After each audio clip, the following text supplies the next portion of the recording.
He like They down have like in a the- top. I went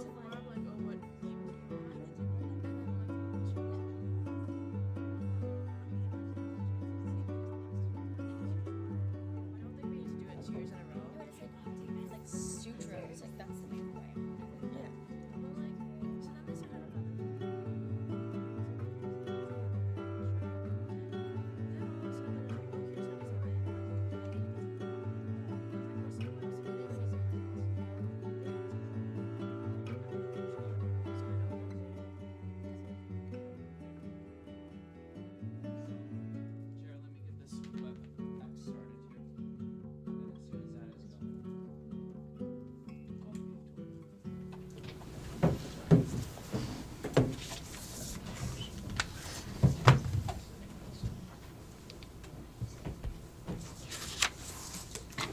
Aloha, everyone.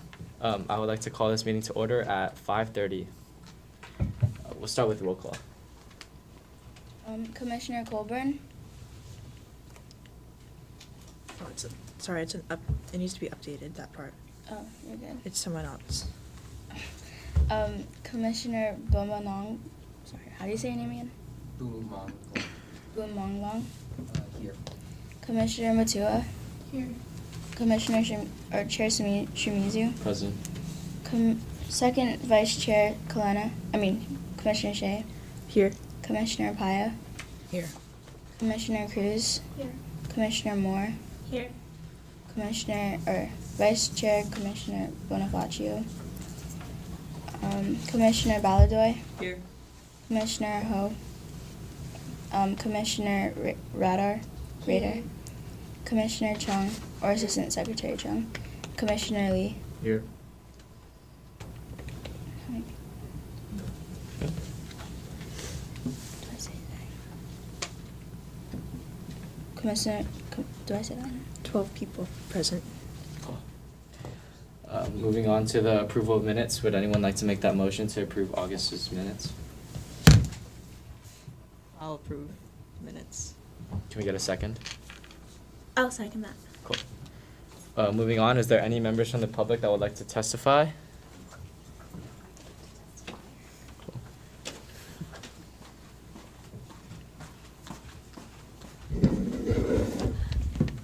Gosh, thank you for welcoming me. Hi. Hello. You don't have to be afraid to respond to me, unless the rules says you can't respond to me. no. I'm not sure. Okay, so I'm Angela Melody Young, and I'm the chair for exhibits and displays for this statewide event. This is officially the 32nd year. And so there's going to be some fun presentations, and I got authorization from my boss to invite this youth commission to come. So perhaps in the community, you've heard of Genshu Prize, Bottles for College. The nonprofit does a lot of scholarships for students from homeschool, Kamehameha schools, to help with learning about recycling, and as well as the redemption process for working within the restoration of the environment and the oceans. So it's going to be in the bottom basement in the state capitol, October 8th. And then, of course, I will have to send it to Ryan for confirmation prior to the final confirming of the students coming to the event.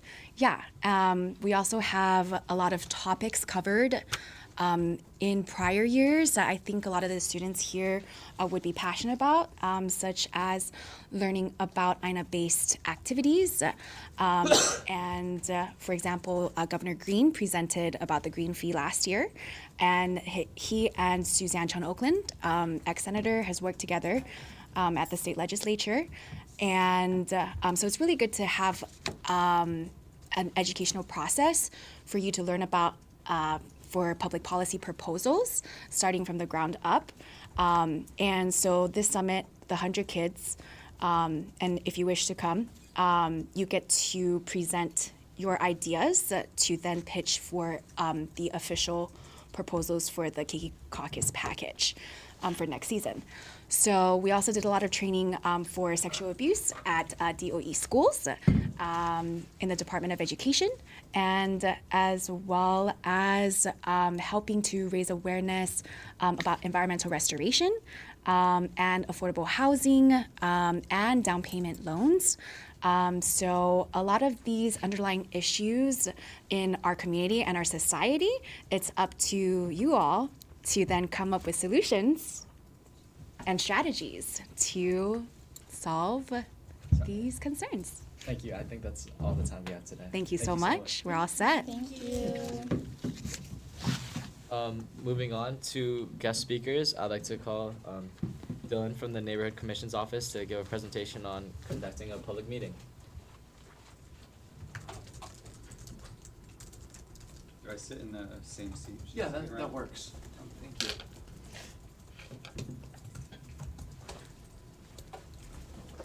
So I gotta make sure I'm sharing the correct screen. Hold on.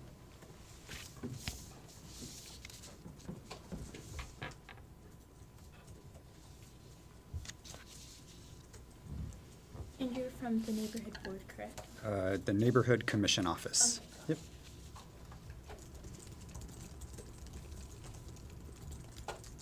Okay, let me know when to advance. Cool. So, hey everyone, my name is Dylan Weitzel. I am with the Neighborhood Commission Office.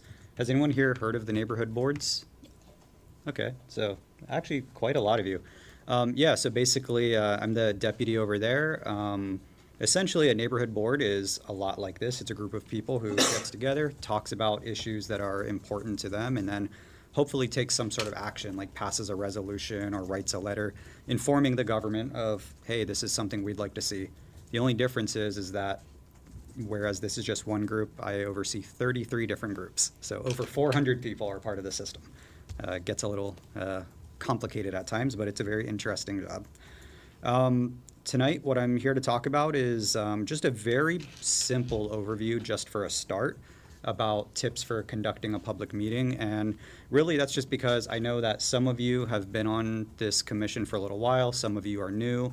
I don't really know where everyone's level is in terms of their experience with public meetings yet. So as an initial start, I just want to just keep it pretty high level, and then as I get to know all of you more, I already told Ryan I'm happy to come back and maybe do some more explanations of things, or if there's ever any questions you all have about this type of topic, then I'm more than happy to come back and explain further. But anyway, we can go to the first slide. So really, for me, in terms of a public meeting, really the core of it starts with the agenda first and foremost. And this is your opportunity for all of you to actually start gathering ideas. You want to, because really when you have a meeting, you want to make sure it has a point to it. You don't want to meet and not have a real focus on why you're meeting. So this includes talking to your friends, family, neighbors, whoever you like to associate with, and gathering ideas that you think is important for your community or whoever you represent. And you want to keep in mind, like, what is the ultimate action that I would like to see out of talking to those people? What are they interested in? What am I interested in?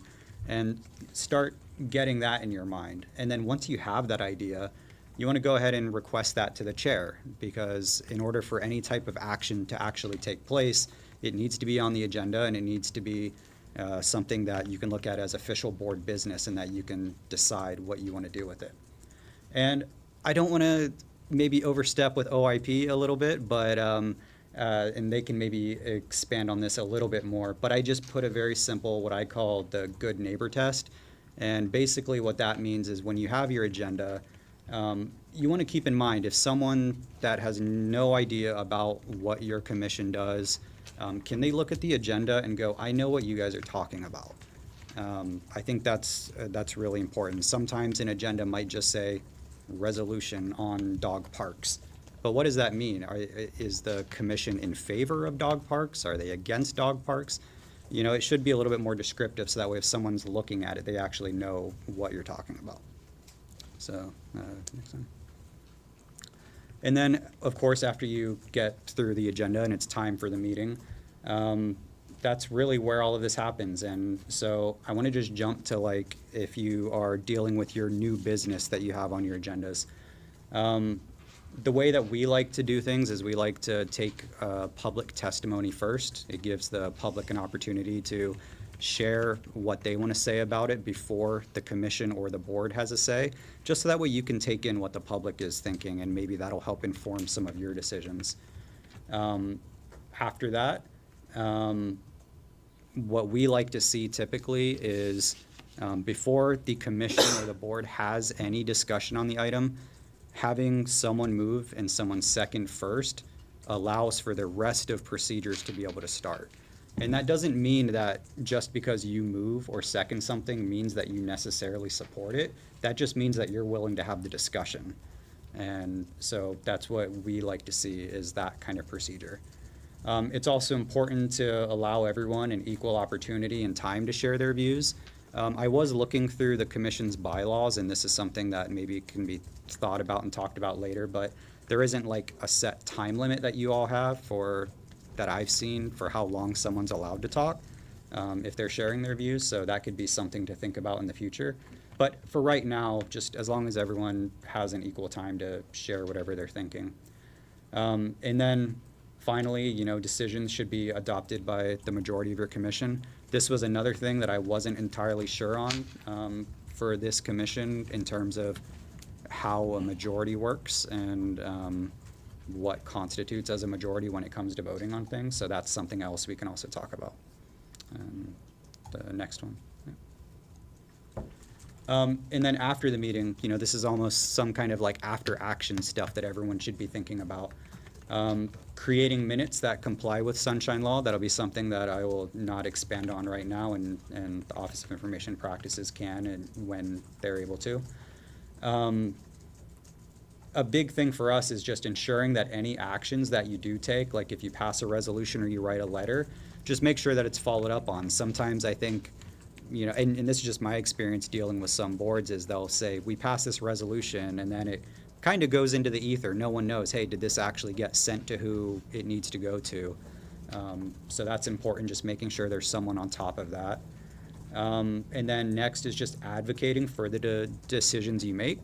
After your commission passes something, I think if you all want to get out there and make that known, hey, we passed this resolution on this issue, that's great for social media, that's great for just getting the message out there of what you all are doing for your work here. And then ultimately it goes back to then just start planning your next meeting and keeping in mind these same things. Talking with people, getting to know what their issues are, and following this similar format, I think, is really helpful. And that is it for today. If anyone had any questions or anything, I'm happy to take in. Anyone have any questions? Cool. Awesome. I'll stick around for a little bit. Thank you so much. Yeah, thank you. Moving on to the discussion on sunshine laws, we have Auntie Jackie from the Department of the Corporation Council.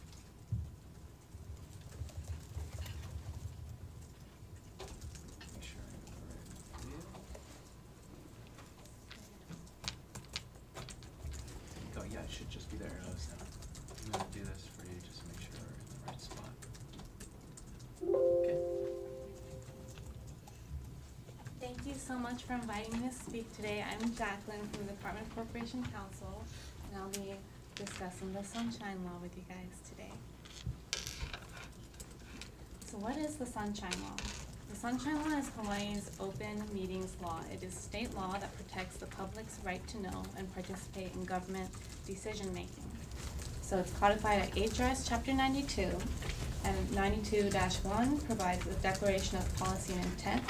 So it states in part that in a democracy, the people are vested with the ultimate decision-making power. The legislature declares that it is the policy of the state that the formation and conduct of public policy shall be conducted as openly as possible. The provisions requiring open meetings shall be liberally construed, and the provisions providing exceptions to the open meetings requirements shall be construed narrowly against closed meetings. So the Sunshine Law is interpreted in a light most favorable to the public seeking to engage and participate. So the Sunshine Law requires every meeting of every board to be open to the public unless an exception applies. So all discussions, deliberations, actions of every board relating to board business must occur in a public meeting unless an exception applies. So pursuant to the Sunshine Law, the board must also provide proper notice and an agenda, accept public testimony, and keep recorded minutes. And this section is administered by the Office of Information Practices, or OIP. And just to note, this presentation is intended to provide a very basic, simplified understanding of the Sunshine Law. We would encourage you to read the law itself for a more comprehensive understanding of what is required. And another note on the Youth Commission under the charter. So the city's charter provides for a youth commission consisting of 15 members, and it states that the commission shall advise the council and mayor on the effects of policies, needs, assessments, priorities, programs, and budgets concerning the children and youth of the city. So the Sunshine Law defines a board to mean, in part, any commission created by the Constitution to have supervision, control, jurisdiction, or advisory power over specific matters. So the Youth Commission is a Sunshine Board. And I'll be using the words board and commission interchangeably throughout this presentation. And just to note, because there are 15 of you guys, a quorum constitutes 8 commissioners. So the Sunshine Law requires advance notice of meetings to be provided to the public. The notice must include an agenda that lists all the items that are going to be discussed at the meeting. And the notice and agenda must be posted 6 calendar days before the meeting, and if that is not done, then the meeting is canceled as a matter of law. So if the matter is not on the agenda, it cannot be discussed. So commission members may discuss matters that are itemized on the agenda or have a sufficient nexus to an item on the agenda. And agendas must clearly describe topics. The vague wording is not good enough. Catch-all language is not good enough. The agenda must sufficiently inform the public of what is going to be discussed at that meeting so that a person in the public can decide whether or not to attend the meeting and participate. A board packet consists of the documents that are compiled and distributed to board members before a meeting for use at that meeting. The board packets are not a requirement, but if one is going to be used, then it has to be distributed to board members 3 business days before the meeting and made available to the public at the same time. The Youth Commission must accept both oral and written public testimony on any item on the agenda. And the Sunshine Law provides for reasonable administration of the oral testimony by rule. So one example of that is a reasonable time limit. Written or recorded minutes must be kept of each meeting. And minutes must be posted online within 40 days of the meeting. In executive meetings, minutes may be withheld, but more on executive meetings later. So this is the meat of the Sunshine Law. All meetings must be open to the public. So meeting means the convening of a board for which a quorum is required in order to make a decision or to deliberate toward a decision upon a matter over which the board has supervision, control, jurisdiction, or advisory power. There are exceptions which I will be discussing shortly. Meetings may be held entirely in person or with use of interactive conference technology, ICT. So there are 2 types of ICT meetings under the Sunshine Law: multi-site ICT meetings, which are not likely to be relevant to you guys, and remote ICT meetings. So I'll skip multi-site. In remote ICT meetings, audio-visual communication is required, and at least 1 meeting location must be open to the public. The meeting must be automatically recessed for up to 30 minutes if audio-visual communication is lost. but it may reconvene once the audiovisuals are restored. So exceptions to the general open meeting requirement, most likely to be relevant to the Youth Commission, is an executive meeting. So the purposes of the executive meetings are not limited to this, but discussion of personnel decisions, consultation with the board's attorneys, investigation of criminal misconduct, and discussing sensitive matters relating to public safety and security. And the executive meeting must be noted with some specificity on the agenda. So the general rule is that members of the Youth Commission cannot have discussions about board business outside of a properly noticed meeting. And board business is defined as matters over which the Commission has supervision, control, jurisdiction, or advisory power that are before the Commission or reasonably anticipated to come before the Commission in the foreseeable future. So there are exceptions to this rule. This is a non-exhaustive list of exceptions, so 2 members may discuss board business between themselves so long as no commitment to vote is made or sought. 2 to 7 members less than quorum may be assigned to investigate a matter relating to board business. And if the meeting needs to be canceled due to lack of quorum or because of ICT issues, the members present can still receive testimony, they can still receive presentations that are on the agenda, but no discussions or actions are allowed. So lastly, if in doubt, just always go back to the policy and intent of the Sunshine Law. So the guiding principle under Chapter 92 is that the business of government should be conducted as openly as possible. So any ambiguities, any uncertainties should be resolved in the favor of more openness and more transparency. So that concludes my presentation. As always, if you have any questions, please do not hesitate to reach out to our office, and we would encourage you to check out the state's OIP website for additional resources. Thank you.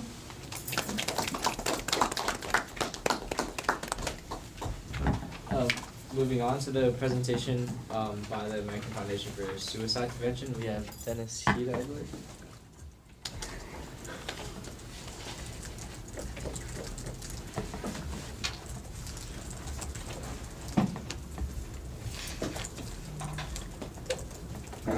Hello, everybody. Let's see, you can go to the next one, I guess. So I'll try and be short. It's just gonna talk about me and what AFSP is about. In general, suicides in Hawaii, the term upstream as opposed to midstream, downstream, when we're talking about somebody's life being in trouble, and a commission challenge. My name is Dennis Hida. I am the 2025 AFSP-HI Chapter Board Chair. So, a little about AFSP. This is just our slogan or our mission, saving lives and bringing hope to those affected by suicide. We had our big walk on Saturday. If you guys didn't know about it, well attended. Everything went pretty good. Very tired from it, but. So this is part of what AFSP does. They're known for, they're actually the largest private funder of research in suicide prevention. We do a lot of education, we have a lot of brochures, training programs. We're known locally for our postvention or loss and healing. So we have one event every year called the ISOSL. It's a International Survivors of Suicide Loss Day, where people who have lost somebody come together. Short video of a family who's gone through that loss and kind of gotten better. And a lot of people really like it because they're in a room with people who have same kind of life experiences where that's typically not the situation. We're starting to do a little bit of advocacy. We're trying to engage in the community. Next slide. Next. So in general, you can see the dark blue is how high suicide compared to other forms of people dying. Right, so you see it's very, very high. It's like first, second, or third throughout people's lifetime. So a lot of people get real technical and picky on the numbers and stuff, but in general, it's very bad. For every suicide, estimates are about 138 people are affected, and for every suicide, I forgot the number, but there's a lot more attempts. In general, women or females have higher attempt numbers, males have more actual suicide numbers. And a big part of that is because of the means that they use towards attempting suicide. Next. So upstream, midstream, and downstream. In general terms, upstream is trying to get to people, youth, adults, before their lives kind of take a turn where they might start feeling, they don't have any other option besides taking their lives. So it's things like engaging with church groups or athletic groups, Boy Scouts, things to keep people, active and not focusing on the bad. Now, there's some obvious situations where people's lives are very difficult. Their family life might be tough.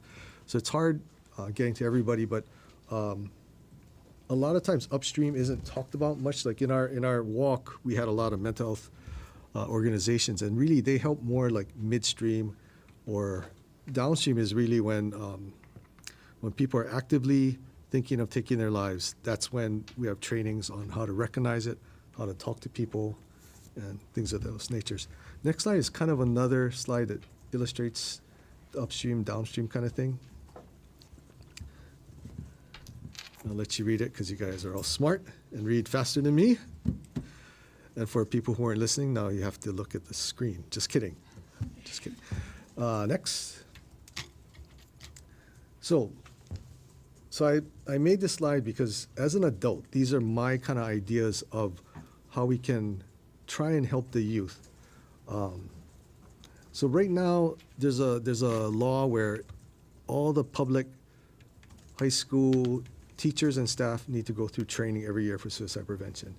And that's a good thing, but what that means is people who are on the lookout for somebody who might be contemplating suicide are trained. But I think there's movement on getting the students themselves trained, but I'm actually not exactly sure the extent of that. I know there's no law that students have to be trained in anything. Has anybody heard of something called Sources of Strength? Because we have one of our leaders that goes to schools and teaches that. Okay, so there's something called Sources of Strength. I think that teaches youth to focus on what gives their lives meaning. There's something called Hope Squad. It's only in Kailua Intermediate, as far as I know. And they have an advisor, and the students are kind of trained on what to look for and try to intervene and talk with people who might be struggling. I wanted to mention liability because I'm here because my daughter attempted to take her life in 2014 as a sophomore at Castle High School. I'm thankful she's still alive, but she did attempt 2 more times, and every time she calls unannounced. It's always very worrisome for me as an adult, as a parent. But I tried to do something at Castle, and I was told, there's a liability that we can't form something. So one thing I was hoping that, one idea I had was if schools or groups, young groups could form something like a resilience club to somehow build resilience within the students. Also just general knowledge of warning signs and talking skills. So AFSP actually has 2 programs, one called Seize the Awkward, which is developed with the JED Foundation. And it's real simple where there's a 3-step thing, like how you approach somebody and talk to them to try and figure out, are they in trouble? Might they be thinking of taking their lives? Middle, when, okay, you found out they are thinking of taking their lives. Now what do you do? How do you talk to them? And then lastly, okay, you've figured out they want to take their lives. Now what do you do? How do you safely hand them off? Basically, for sure, you don't let somebody just walk away from you when they've expressed, like, I'm thinking of taking my life. It's real for teens. I just got trained in that, and I got trained in the presenter part. I didn't listen to it yet, so I got to go listen to see I think it's very similar. So the other thought I had was just creating a administrator, staff, parent support with the students. Now, last slide. I think it's last slide. So why I'm here is I'm hoping somewhere on this table of very young, very smart people that I'm not even reading this anymore, but I'm hoping somebody, one of you, will be interested in trying to figure something out within your schools, within your youth groups. Basically, a lot of smart people are doing a lot of what smart organizations say they should do to stop suicide, but our numbers are still going up. And a smart person told me that one good thing about working with the youth is if you train them in suicide prevention, so you're young, and then you basically have trained up the older age group because they'll age into higher groups, and they'll all be, so if you just keep working with the youth, you'll soon get everybody trained in all the age groups if, you know, if training is what it is. But that's about all I have. I am not a mental health professional. I'm just a volunteer who ended up as the board chair because this particular position, a lot of people burn out. A lot of mental health professionals, they have to step away, and it's not easy. I'm just really stubborn, and it's something I'm passionate about, so I'm still here. Our board is very new, but they're very, very excited and active, each person. So that's my information. If you have any questions now, you guys can ask. If not, that's my information. Just call me, email me, and I can meet with you guys, talk if you guys have any ideas, any plans, any thoughts. Any questions? Oh, is it okay if I ask a question? You mentioned that there was liability concerns, and I was wondering if you could explain more about that, because I'm confused as to how it would be a liability concern. Well, I think what happened was at Castle, they're thinking if we were to form a group specifically for suicide prevention, and say a student goes to that group and they end up taking their lives, then Castle could be liable. Oh. So, and I remember telling an expert this, but they said, you know, there's more of a liability or a chance of life being lost if people are not trained. But as a school, I think they're limited as to what they can do. I think there might be ways around it, but at the time, I'm actually happy that Castle shot me down back when my daughter first attempted, because I wasn't knowledgeable enough to actually start something. I think I am now, or at least I know a lot of mental health professionals who know a lot of stuff. So if you're interested and you want to work with me, I can connect with people who know, with smart people like you guys. Because I'm just like a person that likes to do stuff, not the sharpest tool in the shed. But any other questions? I have a question. Can you walk us through like what the trainings will look like and what someone may go through? So like there's a number of different kinds of trainings. Like AFSP has very short ones typically. There's a teen one. The standard one is called Talk Saves Lives. And a lot of it goes into, they do statistics and they go through things you can look for. Typically when somebody's behavior changes a lot, that should be a red flag. They start giving away prized possessions, things like that. One thing I want to share with you guys, like when I started to get trained, my biggest question was, if I asked somebody, are you thinking about taking your life? I was worried, am I going to make that person take their life? And studies have shown that's not true. If anything, it'll help because it'll help identify the person. A lot of times, people want to say something. They want to be approached, but they're not. And there was something else I had to say, and I completely forgot. It'll come to me later. I'm sorry. So it steps through like just the problem, the statistics, things to look for, what you can do, and then usually it ends with resources of places you can call for help or organizations you can contact and whatnot. So I have a question. Given that it seems that this is something you've given a lot of thought toward, how have you and your team considered or handled or mitigated the fact that stigma is a really big problem when it comes to facing mental health issues? And if we were able to successfully create something that works towards mitigating the high suicide rates here in Hawaii and Honolulu, how do you think we would best go about mitigating that stigma? Man, you guys really are super smart. You know, it's a common thing. We realize the stigma is a problem. Honestly, as a volunteer board, everybody works, everybody has jobs and whatnot. A bulk of us, we have big events throughout the year that we spend a lot of our free time on. And right now, as a chair, I started different committees. One is to get our training organized. One is to get advocacy organized. We started a small LGBTQ group. The reality is we're only a board of 8 people on Oahu, 1 person on each neighbor island. I love a project like what you just said. I don't have people. I don't have leaders. there are other ideas I have that we're trying to do. Like the FSP has this thing called interactive screening program. It's a bunch of questions. Forgot what not like a census, but it's designed for employers to give to their employees, and it will help identify who might need like therapy. And right now, no state in the country is pushing it out a lot. So I talked to a gal at Hawaii Pacific Health, and if she likes it, she'll probably push it out. So that's one thing.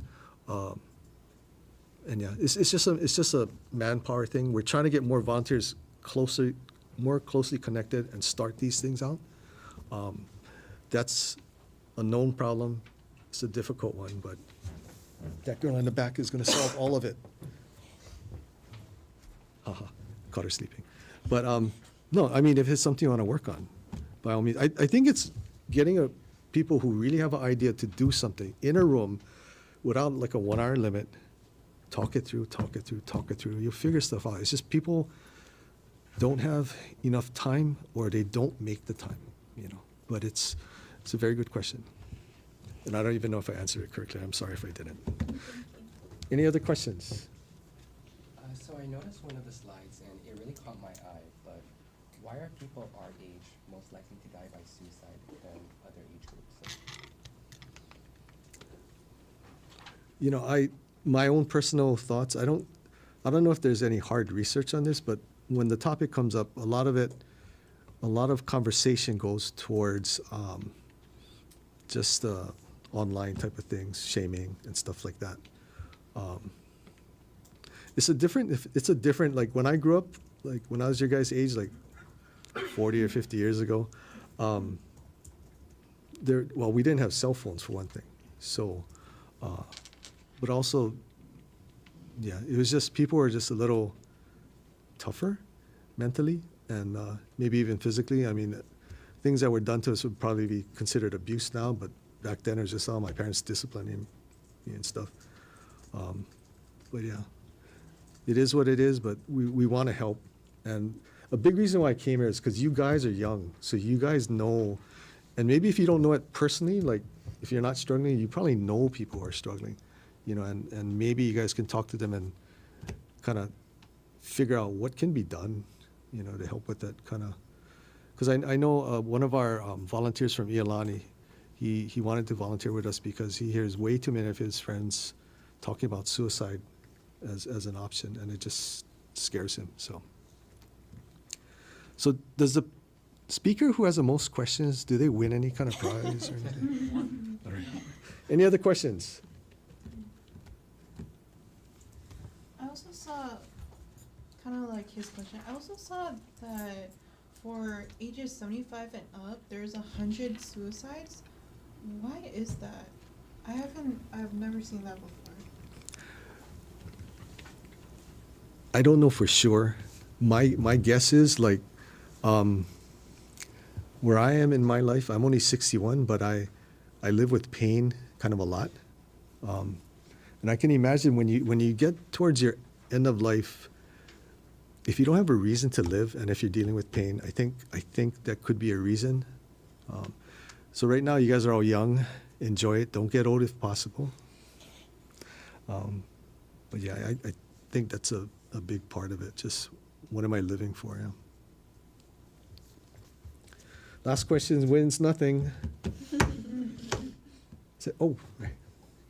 Kind of on that same point about like how older individuals have kind of alarming suicide numbers. I was wondering about like the whole concept of assisted suicide in Hawaii and how, the chapter in Hawaii kind of feels about that. I don't like smart people sometimes. I will ask our staff. We have paid staff that we talk to, and I'll get the official stance from AFSP, and I can email Ryan. Good question. Smart people, I love it. That's it. Anybody else? Thank you so much. Thank you.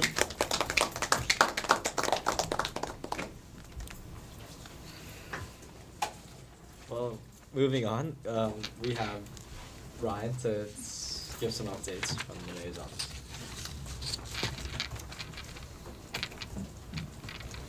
Okay, just a couple of quick updates for all of you. You may have seen the note that I sent out. Commissioner Ginny Ho has resigned, so we're going to find a replacement for her very shortly here, and we have several good candidates already. Commissioner Melanie Zhang is also joining us, which is great, and she's going to be representing Councilmember Andrea Tupola's office and that district. I just want to take this moment and tell all of you guys really how impressed and proud I am already of you guys with your participation, your engagement. You guys are all here, which I love, which is inspiring, and all the resolutions you have sent over. And I owe many of you responses to kind of get those moving along. And we have set up a couple meetings with a couple folks to try to make some things happen so that we can flesh out those resolutions a little bit more, make them really worthwhile, and then we can get those submitted and hopefully create some real action. But I just want to say thank you guys for that already. It's really awesome stuff. Last update for you. Last week, Thursday, we had a 9/11 remembrance ceremony. And I've been trying to be diligent about sending you guys media advisories and updates about when big things are happening. You are invited to them. So when they come up, we want you to go if you can. If you can't, it's totally fine. But if something is going on that is really of interest to you, you have a first responder in your family, you have some kind of connection in some way to 9/11, or if there's any other events that really speak to you, a topic that's really important to you, you guys are more than welcome to come to it. And you can just text me or call me or whatever and just find out what the details are. So I just want you guys to be aware of that. I know it's a challenge because a lot of you are in school when these press conferences happen at 1 in the afternoon. But you are more than welcome. I just want you guys to know that. Okay? Cool. That's it. Thank you so much, Ryan. Thank you. Moving on to unfinished business. I know a lot of you guys were here for the Office of Climate Change, Sustainability and Resilience's Climate Action Plan discussion last meeting. The comment period that they mentioned was from August 19th to September 12th. I was wondering if anyone got the chance to be able to discuss or provide comments in any way to the organization. Seeing not, moving on, do we have any new social media updates? Let me check. I don't think off the top of my head we do. I think it's mostly just a lot of likes from our new post that we've put out in the last month. Yeah, we had 14.6K views and 145 interactions and 29 new followers, I'm sorry, in the past month. Cool. And if any of you guys have any recommendations for our social media websites, feel free to let any of us know. Yeah. Or propose an idea. You can send your whatever you want to post to the secretaries or Asa and me and Dominic, and we'll post it on social media, or just send it to Ryan.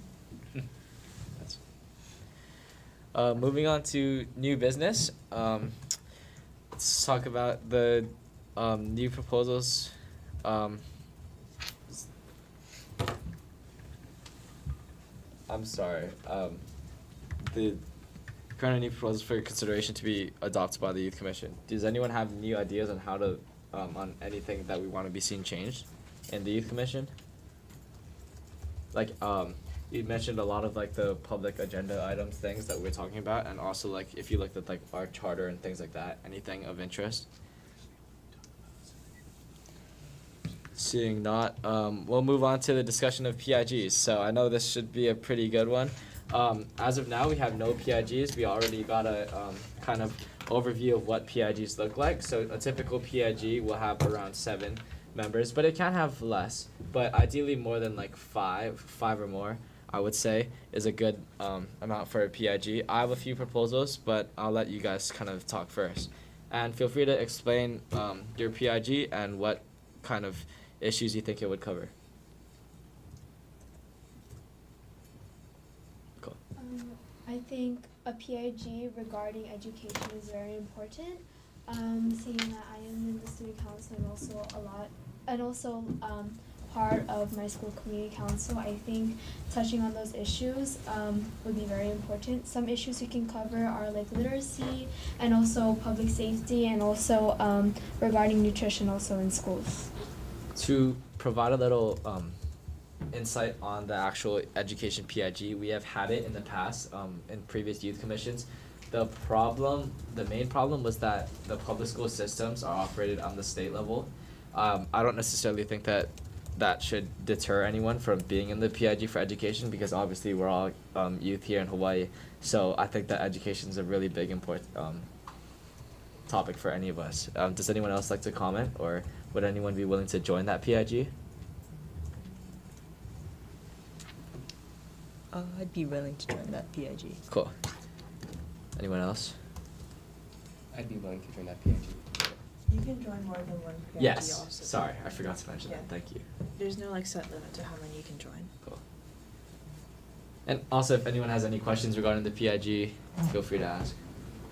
We're kind of just open discussing here. Oh wait, so just to clarify, we're proposing ideas for PIGs now, and we have to make a decision like now. That would be ideal. Okay. Essentially, I was thinking that we can propose PIG ideas, and if it has enough support from other commissioners and enough people willing to join, then I think that we can just install them as PIGs. That's what we've done in the past. So I would also be willing to join the PIG for education. If we could get 2 more or so, I think that we could be pretty set on that one. Yeah, I'm that's going to. Oh, perfect. Okay. Perfect. Cool. Okay, so congratulations. PIG for education is now up and running. And we'll have signal group chats for each of the PIGs. These PIGs don't necessarily have to abide by the Sunshine Law rules like we talked about, and also like they can meet up during non-meeting times and just discuss overall on signal as well. Any other PIG ideas that you guys would like to propose? Sure. Yeah, I'd like to propose a PIG for civic engagement. I think that because we're all youth who are really interested in civics, of course, already, and that's why we're here, I think spreading that to youth throughout Hawaii, or throughout Honolulu in particular, would be a really good idea. And also really help us support what we're trying to do here. We are all working on various types of projects, whether that works with the arts, works with education in particular, and I think in having something like that, it's really helpful when working with more niche types of projects or organizing types of events where students can actually come and participate. And I think that a really important part of civic engagement is normalizing that conversation.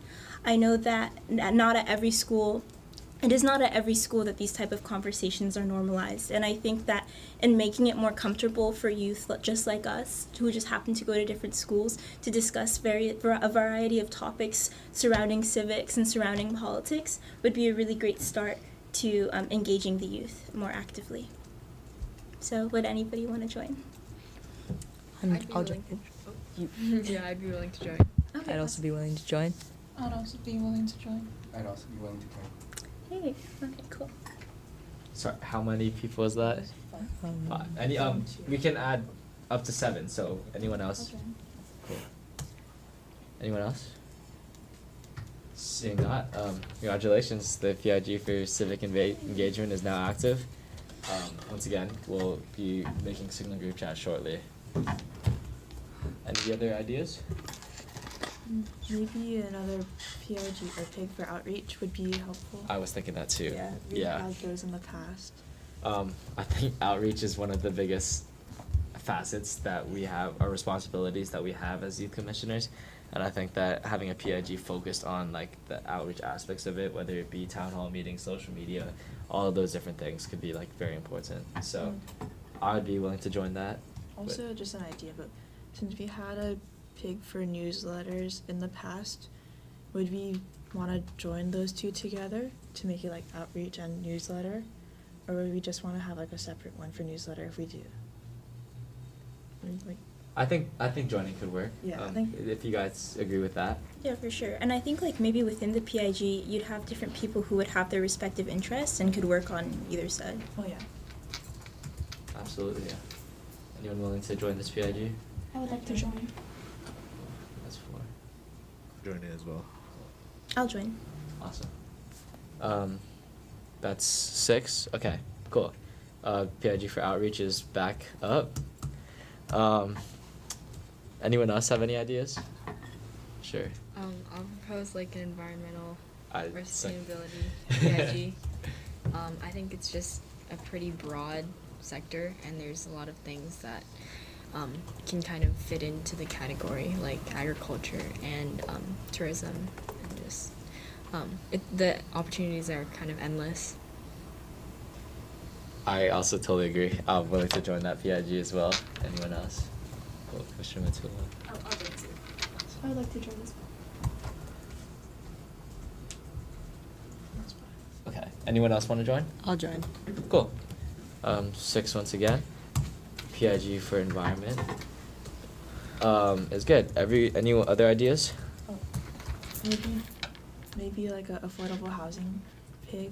Like, we could discuss affordable housing and like what we consider affordable housing to be, and like different ideas to support that, I guess. Do you want to elaborate a little more on like what you mean by that? Oh yeah, like last week I met with Councilmember Nishimoto, and he was saying like affordable housing, there's two big problems with that. It's like what you define as affordable housing, and then like how you're gonna do like a project about affordable housing, because like technically affordable housing is just anything under market price, but it could just be like a tiny bit under, so it's still not considered that affordable for most people. So it'd be like good for us to define what we think it is, as well as like what we think would be the best ideas to like support affordable housing. Anyone else want to provide thoughts or are willing to join the PIG? I'll join the PIG. Wait, for the PIGs, how do you avoid like overlap? Because sometimes with environmental, it also like overlaps with affordable housing and like disaster infrastructure. Or I don't think that's necessarily a problem. The PIGs are more so just groups that are allowed to discuss outside of actual meeting hours. Yeah. So if there's environmental like policies that are also related to affordable housing, I feel like they can be discussed in either PIG. Yeah. As long as the PIGs stay within their respective spheres of influence. Yeah. Did you have any ideas for like anything you wanted to work on in particular within the affordable housing PIG? Just because it is a really grand project to take a stab at, so. I think it'd just be like establishing what like our stance as the Youth Commission is on affordable housing, like because like now we don't really have like an official like what we think about it. It's just kind of been like a topic that people have brought up multiple times in like the survey that we've had about like up on our Youth Commission Instagram and website. I think multiple people have brought it up at least like half of the time when they've filled out the form. Yeah. Okay. I guess like if the idea is kind of establishing a stance, would you argue that something like that would be done through the newsletter with Outreach Committee? Or PIG rather? Yeah, I guess so, but like it's also helpful to have like a separate thing, because I know like the people in the newsletter pig have like a lot of like different they're working on the newsletter, and that takes up a lot of time. So it'd be nice to have like a separate pig like discuss that, so then they can report it to the rest of the commission, and then the newsletter can take that further to publish it. Or just a question, if we join the PIG, is it okay if we like unjoin to join another? You can join multiple. Yeah, that. First of all, that, and second of all, I've never actually seen that happen, honestly. But I'm sure it wouldn't necessarily be a problem, as long as we stay over that 5. Or like what are, because I remember in the first presentation that Ryan did, wasn't like the commitment or something like that like each PIG would like meet each month, right? Or is that That's just the like, idea. So yeah, I was just about to mention that. I really appreciate all the great ideas that are coming in for these PIGs, but I think the most important thing that we remember for these PIGs is that each one does require like a significant amount of time to be sacrificed in that regard. So I think that these should be areas that we as a commission are really interested in. So yeah, just to reiterate and to kind of build on that point. Okay, wait, so is it okay like if I like unjoin like environmental and then join affordable housing? Yeah, sure. Okay. Sorry, how many people were in environmental? 6, right? Yeah, most of them are 6. Yeah. Okay, I think that should be fine then. So you're willing to join affordable housing? So that's 3, I believe. 4. 4. Anyone else? I'll join. Cool. PIG for affordable housing is good. Any other ideas? So I was actually going to propose a PIG that might be similar to Commissioner Moore's PIG, but this one would specifically focus on like addressing the low turnout gap among youth voters here in Honolulu. So for example, back in 2022, 30% of voters ages 18 to 24 voted, 3%, as compared to double that rate to voters ages 60 or above. And seeing this gap always appear on our election cycles, I think this is a gap that our generation is like disengaged from government, and that if our generation is not engaged, it means that we are not empowered to hold our elected officials accountable on issues that really matter to us, like education, housing, or climate change. Especially when we live in one of the most expensive states in the country. So I was like thinking through that PIG, we would host like youth-led forums for candidates, invite them, and then take questions from like youth. And other ones would be like going onto their social media, posting ways on how to register to vote, or inviting like nonprofit leaders to come and talk to us about the importance of how we can outreach to youth about voting. But, I think that that's a great idea. I think, for the record, I think that a lot of the like actual examples of things that we could get from the like PIG for voting that you just mentioned are things that we want to be seen done for all PIGs. The idea of guest speakers and hosting events, those are all great ideas that I think that all these PIGs should try to kind of accomplish, and that's like, I feel like that's kind of the main objective. I would say, like, from my personal opinion, I think that we could put the PIG for voting, youth voting, in civic engagement, because I think that it applies to that issue, and I think that the civic engagement one is just a little bit more broad, I feel like, so it could also target like other things, like not just specifically voting, but it could also definitely have a big impact there. Most definitely. And I think that with voter turnout, it's something that like is included in that conversation, as Azza had mentioned, and I think that in normalizing that, like, it's the same type of effort. I definitely think that there are a variety of other facets that we could take as well, like talking about what that looks like in terms of a national scale and understanding how it's important to get involved here in Honolulu first, and understanding how like that whole thing is connected. And so I think that voter turnout is something that we could definitely work on and talk about within civic engagement. Yeah. I'd like to add, I think that's a great idea, especially with another election coming up next year. And I know last year we did like one video about voting, but I think with a PIG it'd be a lot easier to like plan out what we're gonna do over the next year to increase voter turnout for the youth next year. I think the civic engagement is a great PIG idea as well. And another thing that I wanted to add for civic engagement that I'm super excited about is, like, we all represent like different sections of the island, and also like we're all appointed by different commissioners with different political backgrounds, and I think that, or the mayor, and I think that with that being said, like, we're able to, I mean, I recognize that not every single person within the commission would be a part of the PIG, but I think we all reflect different opinions and different sectors that wouldn't have otherwise been accounted for in most cases. So that's something that I'm really excited to have within this commission. Cool. Any other opinions on the city? Oh, I was just gonna propose another one. Sure, sure. I was gonna propose like a broader like economy PIG, kind of more on like helping small businesses, and I guess there could also be issues like affordable housing included in this as well. It's just like a more broad one. Any thoughts? Like, what exactly did you do in that PIG? I was thinking that like we could uplift like smaller businesses across Hawaii, because that's kind of, you know, that's kind of what Hawaii is living on, and also to kind of have a more sustainable, you know, economic model, especially because Hawaii is so reliant on tourism.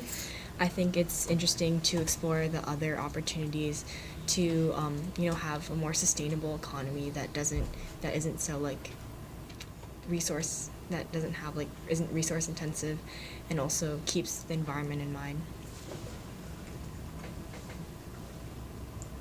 Do we want to maybe say that like the sustainability, like the sustainable aspects of like the economic like discussion could be like also like a discussion in the PIG for environment, and like the affordable housing also kind of has like a sector in economy as well?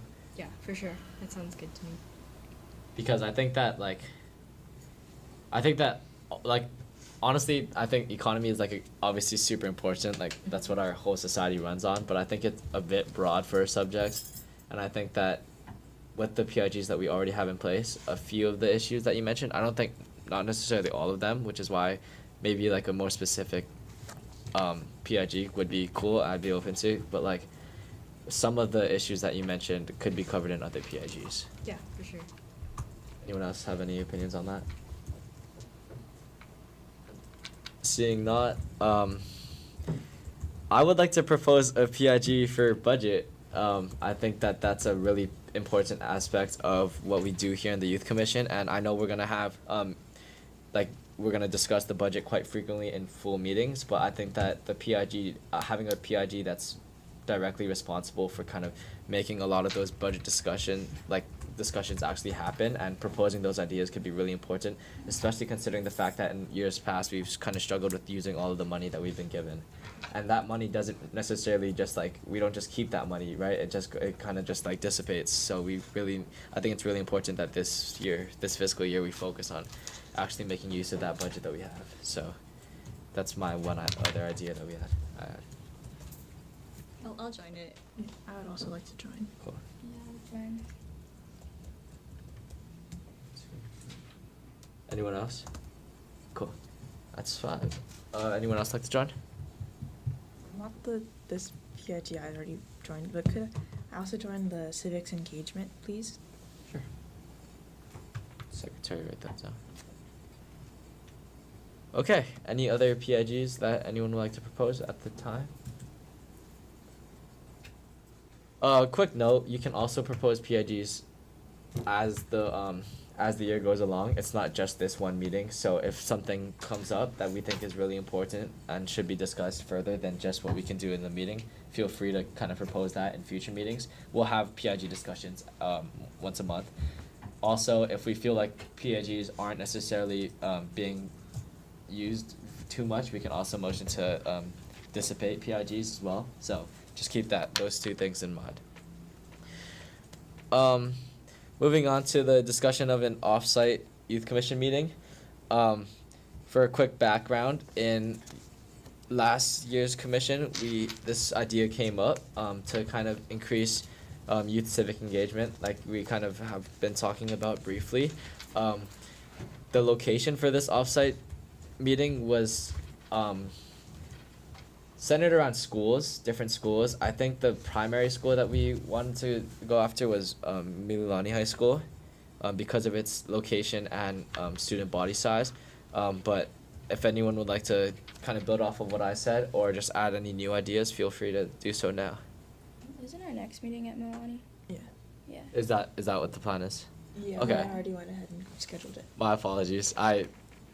It's just kind of like a discussion on more, I think. I don't know. Okay.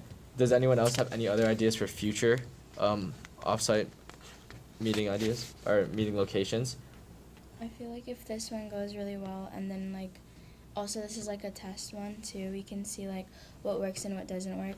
We can definitely target other schools that we were talking about, like Kalani, I think, and I think Farrington was in there too.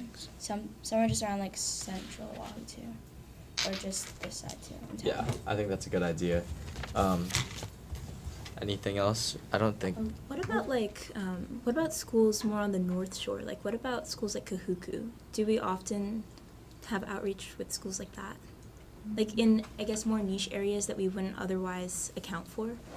And I know it's a far drive for all of us. It was but- definitely proposed, but yeah, once again, I think Mililani was a school of choice because of the overall convenience. Oh, don't get me wrong. I love that we're going to Milwaukee. Yeah, but I do think that like maybe targeting other areas like kind of further from town would be a great idea. But yeah, kind of like what Alana mentioned, I think that we should kind of play it by ear and kind of see how this first meeting at Mililani goes. Yeah, and we'll work it from there. For the Chair, meeting? oh, I'm sorry. No, go ahead. No, you go first. Okay, for the meeting at Mililani, it would also be open to the public, so like student body as well. Yes. Okay. Correct. Okay, cool. Would it be organized in a way where we're like intentionally having student body present, or is it like more so that we're just hosting it there? I believe the plan was that some of the student council would be there, Mhm. so that's why it's at 5:30 because they're gonna be there, and they're gonna be able to give us they're gonna talk to us for a little bit and then like public testimony kind of thing. Okay. So I don't think we'll necessarily be able to like comment on what they're saying, but Mhm. unless like they're talking about something on the agenda. Mhm. But it was like so that we could like talk with the student council a bit. Okay, got it. Ryan, did you wanna? Yeah. Commissioner Moore, you were right, that kind of the idea is to get more students involved and to get that outreach and hear from the youth of wherever we want to go. So, I'm gonna defer to you guys on what schools you think would be best to go to, or different communities, if you wanna do that. I think it'd be really good, this will be a good first start, going to Mililani. Because it's contained, we know the place, we know the space, and they're really supportive. And like Commissioner Shea said, they are gonna have the student council give a little bit of a presentation for us. So we'll hear immediate feedback Yeah. from people, it's like built-in engagement. So it's really good in that regard. The other option that I was thinking about for you guys is potentially trying to go to different locations within the city. So different city departments. So one example would be if we were to go to the All-Hawaii Ballroom, which is run by the city's Department of Enterprise Services right near the All-Hawaii Golf Course. And so you could be there, learn a little bit about what the operations are at the city golf courses, and then have your meeting there. Obviously, we'd invite the public if they want to participate as well, and maybe we start reaching out to local schools or area schools or high schools, and if they want to come to these, then they can. And so if we don't choose a school or it becomes problematic doing that, we could go to a different city property every month. So it's almost like a built-in field trip where we're learning about stuff, within how the city operates, so you guys have a better understanding of that. Plus, then we also have our actual meeting as well. A quick clarifying question on that.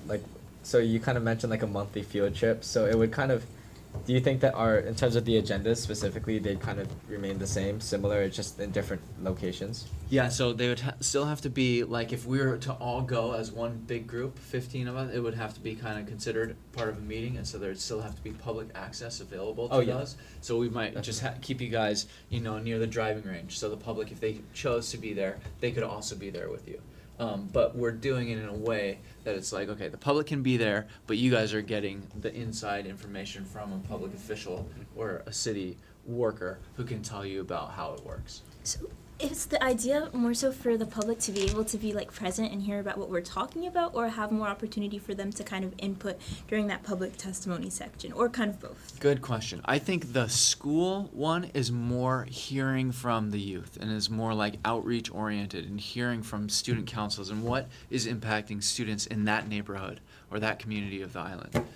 Going to the city facilities is more about you guys learning how the city operates. Okay. And those kinds of functions. It's less public facing and less public outreachy. Obviously it still involves the public and the public is still invited to participate.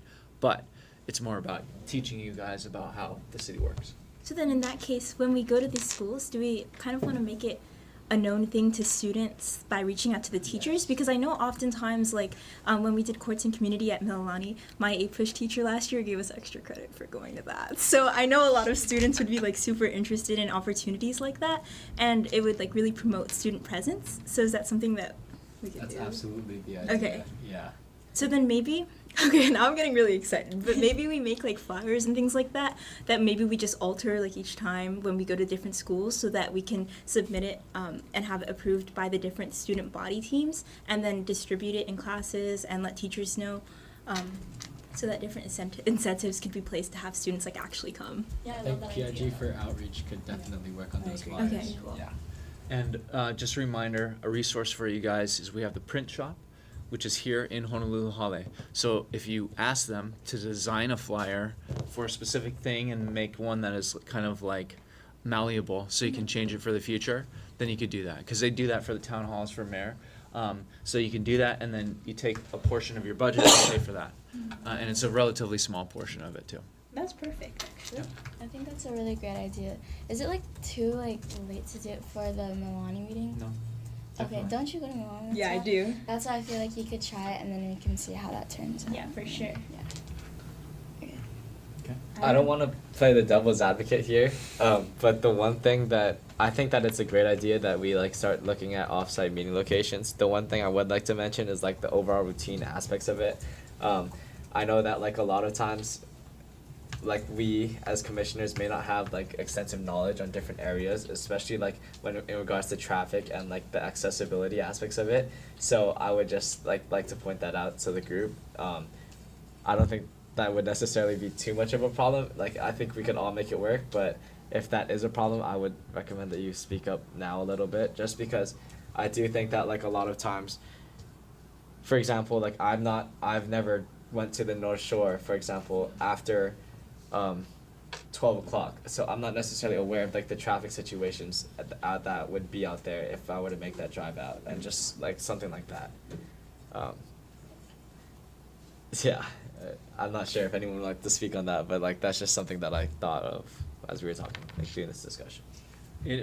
So it's a 5:30 meeting in Mililani, so there will be traffic. So that is one thing to think about. Like, Yeah. you got. Yeah, guys, so I leave an hour 30 to your minutes point. early. Okay. Cool. Sounds good. Anyone would like to discuss this topic further? Seeing not, we'll move on to the budget discussion. So I know that we have a PIG for budget for future meetings. They can likely lead this discussion, but for now, I know that I asked all of you guys to kind of come up with some ideas for how we can spend that budget. So if you have any of those ideas, please present them now. Go ahead. You go ahead. So I think this could be probably like a suggestion for the PIG on outreach, but one thing I was thinking about on how we can use our budget is to like create printed newsletters, and we can share those newsletters with like different city departments or like the offices of other city council members. So just as a chance to show like what is the youth commission actually doing, and let them know like what is our agenda, what is our mission, and what have we been doing recently too regarding the youth of Honolulu. And you would say doing that through the print shop here? Yeah, I You think, recommend that? That's a good idea. I believe most of our newsletters are virtual, correct? Yeah. So yeah, I think that's. But as Ryan mentioned, I think we have a lot more money to spend than just like the newsletter. So anyone else have any other ideas? Oh yeah, for sure. I think that when it comes to our resolutions, I mean, oftentimes, like if we're working with nonprofit organizations, they can apply for funding through the government. But given, I guess I'll say that it's not like always that certain requests are approved. And with that being said, if there are certain projects that we wanted to have created, for instance, I'm currently working on a project that would allow arts and history projects to be displayed within airports. And if we were unable to secure that funding through an application or application for a grant, then perhaps we could use a bit of that funding that we have for our quarterly budget to kind of support different resolutions that we all have in mind. I believe, if I'm not mistaken, that this idea has been presented in the past, and I don't believe it's possible because of the limits on our budget. Ryan, do you know? That's a good question. I think we just have to find out exactly how that money is being spent. Okay. So, and whether or not it's the appropriate use of the funding. I don't know if there would be a problem with that, right off the top of my head. But we just have to look into it, and then if it was determined to be like, okay, this is appropriate to use the money in this way, then you as a body would vote to decide, okay, we want to spend that money in this way. Okay, because I guess the reason why I proposed that is that if we had so much of the funds were left over in the years prior, just from commissioners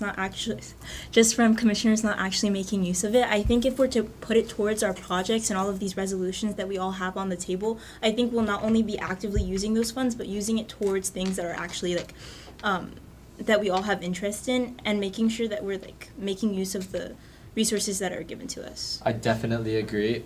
I will include that the money that we did not spend in years past does not roll over to this fiscal quarter. So it's more so just being able to use the money that we have this quarter. But if it's allowed, I do think that some potential funding for specific interests and specific resolutions could really help the process and the feasibility of those resolutions actually taking place.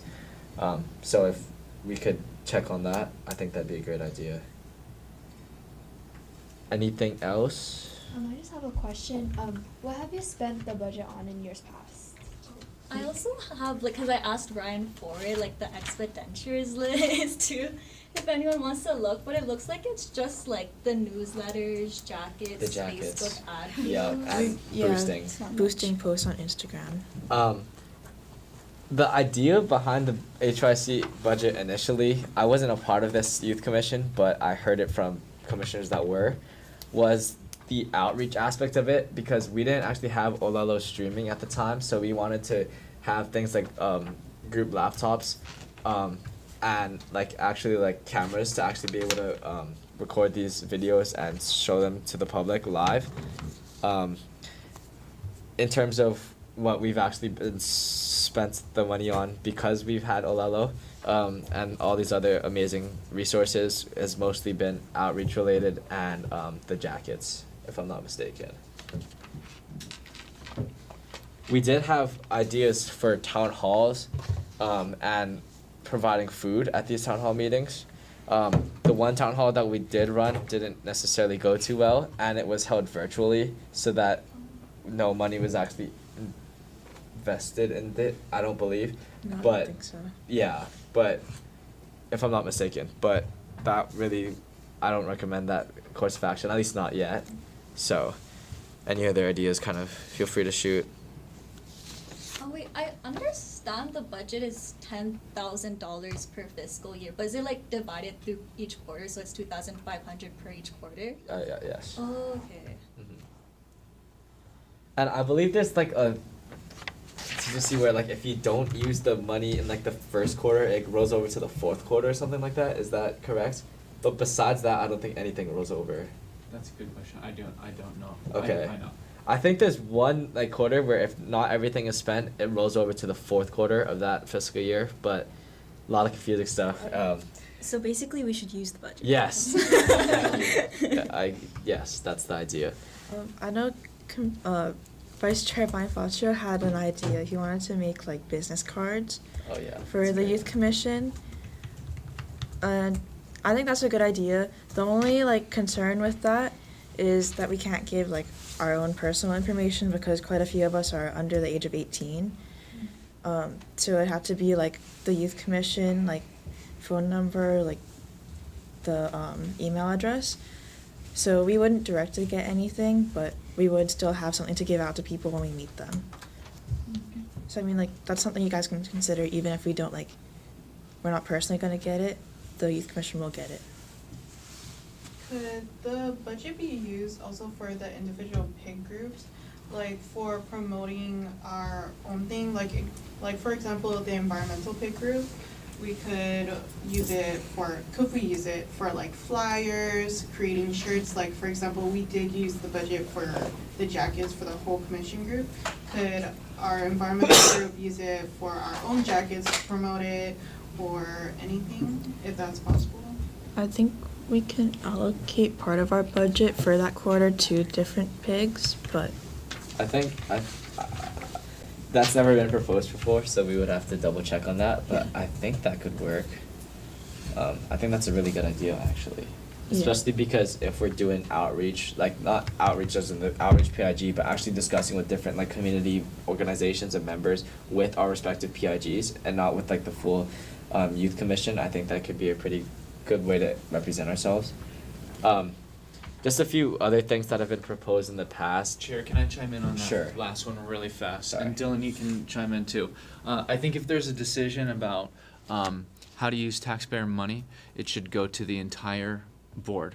And that PIG, obviously, just to make sure I'm being very clear, the PIG wouldn't be determining whether or not that money was spent. The PIG could propose it, but then it would have to come to the entire commission to make an actual decision upon whether or not what that money was spent. Okay.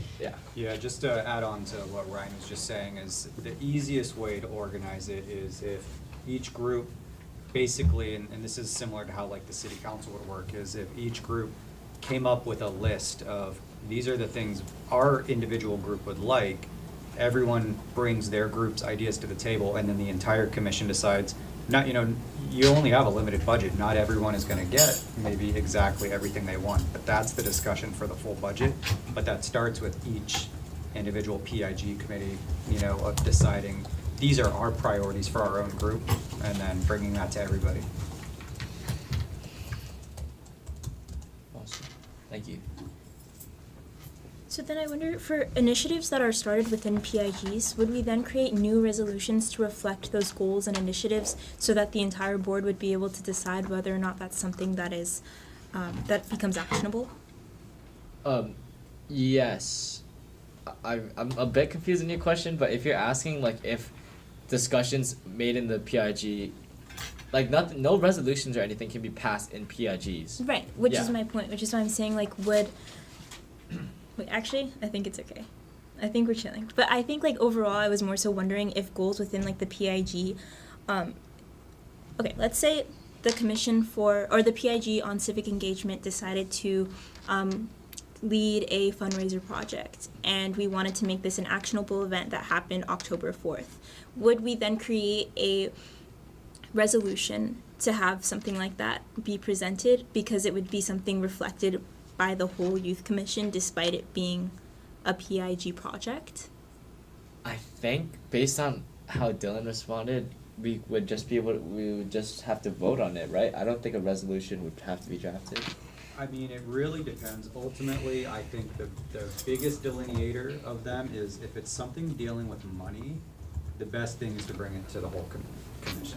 If it's something that like your PIG just wants to have, maybe an event, I don't necessarily know. I mean, that's up to you all. If it's something that you feel like the entire commission needs to determine, and that's fine. It doesn't need a resolution. You can just say, you know, hey, our pig talked about having this community event.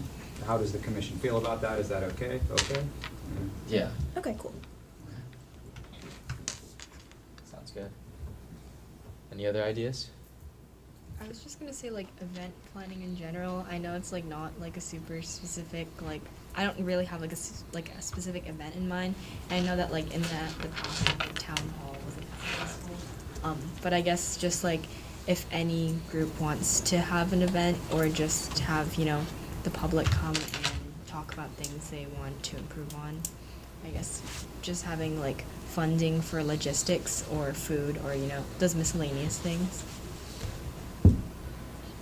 What we could do at like the different off-site meeting locations that have been proposed is provide some sort of like beverage or refreshments, or even like some food options if you guys would be interested in that. And I think that would be a good way to increase engagement with the meetings. Not necessarily town halls, we're still doing like our normal meetings just in different areas, and that might be able to, that could be something like we include in flyers, for example, and that could maybe increase participation.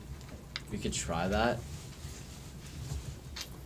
So One thing related to what you're saying, Commissioner Chung, just an idea that I forget who I was discussing it with, but Commissioner Baladoy was in Hiroshima over the summer, and they hosted students.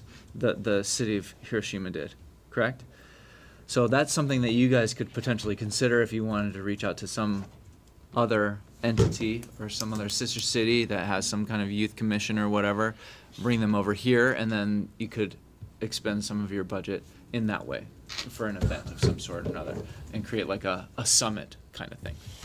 So would we, if we were to do that, would we have to actually fund like their travel fees and stuff? Well, I don't think you'd be able to afford that. Yeah. So you'd have to I was gonna say. You'd have to determine what could you afford, and then say, okay, maybe we're gonna try to do something like this with this $2,500 that, you know, makes sense at this location or whatever, and maybe there's a gift giving kind of thing that we do like with Mocha, but you guys would have to kind of determine what that would look like, who would be the invitees, what would be the topic, would it be art, would it be Sister City, would it be culture, would it be some kind of ambassadorship, you know, who knows what it is. It'd be something for you guys to determine, but I'm just throwing that out there as another idea to go off of what Commissioner Chung was saying.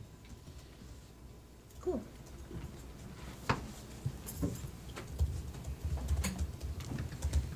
If no one else has anything further to add, I think we can discuss in the PIG Fair budget a lot of the things that were proposed today, and come with a lot, like, I guess, clear ideas or plans for how we want to spend our money next meeting, if that's okay with you guys. Okay, moving on to the future agenda items. We'll have a guest speaker on the drafting of resos to kind of help you guys with the process. Ryan already mentioned it, but I also really appreciate all the engagement that we've already received with a lot of different resolution ideas being proposed, and we'll definitely get to those as soon as possible. I also encourage you guys to make sure double down on those resolutions. This year we want to prioritize like the quality of our resolutions, so I think those are really important.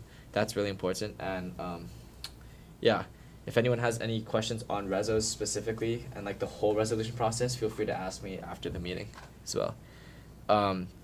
We'll continue to discuss the budget. I believe that we'll push HRC budget discussions to like the PIG, because each PIG will give updates each meeting. That's normally how it works, and the budget discussion can occur while the PIG for budget is giving their reports. And yeah, we'll continue talking about offsite meeting locations past the Mililani. We'll be at Mililani, I guess, so we'll see how that works and kind of maybe proposing anything else from there. Moving on to announcements, our next meeting is going to be October 21st at 5:30 at Mililani, and resolutions and documents are due a week before the meeting. And then just a quick question: where in Mililani High School? Because the campus is really big. It's gonna be in the cafeteria. Oh, okay. Yeah. Yeah. Okay. So when you go in that main parking lot, it's just kind of like off to the right. Yeah, exactly. I did want to say, oh sorry, Go if I ahead. may. Yeah. I did want to say that since the date for the next meeting is coming up rather quickly, and I know at least within my school, it takes a while for things to be processed. In terms of getting things like flyers to be approved by Mrs. Ward, who's our director for these type of student initiatives and stuff like that, for them to be posted around school and within teacher classrooms. For the civic engagement PIG, since we want to like work on making sure that student voice is recognized, and the fact that we're able to have these type of discussions like we're about to have more normalized and having people actually present, would it be okay if we like got started on creating those flyers? Like I could go ahead and get started on like reaching out to the print team and making sure that we have them as soon as possible, so that I can get them approved and posted around school, so that hopefully people actually come. If I like expedite that process, would that be cool with everybody? Yeah. That's Okay, a great cool. idea. I think as soon as Yeah. everything should be as soon as possible at this point. It's coming up in a month, so Right, yeah, and so like to get the teachers to have an opportunity to really work on how they want to have that presented. Mhm. Yeah. Maybe offering like extra credit or something Exactly. of that sort. Yeah. Yeah. Okay. Cool. And if no one else has anything to add, the meeting will be adjourned at 6:57 p.m. Good job, everyone.